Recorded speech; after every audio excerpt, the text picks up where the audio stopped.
దేవనామం మీ అందరికీ వందనాలు. కీర్తనల గ్రంథము 13వ అధ్యాయం. యెహోవా ఎన్నాళ్ళు నన్ను మరచిపోదు, నిత్యము మరచెదవా? నాకెంతకాలము విముఖుడవై ఉందువు? ఎంతవరకు నా మనస్సులో నేను చింతపడుదును? ఎంతవరకు నా హృదయంలో పగలంతయు దుఃఖాక్రాంతులనై ఉందును? ఎంతవరకు నా శత్రువు నా మీద తన్ను హెచ్చించుకొనును?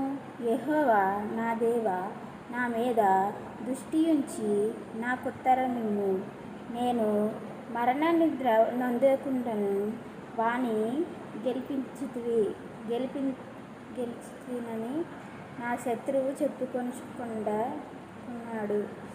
నేను తూలిపోయి ఉండగా నా విరుద్ధుడు హర్షించకుండా నా కన్నులకు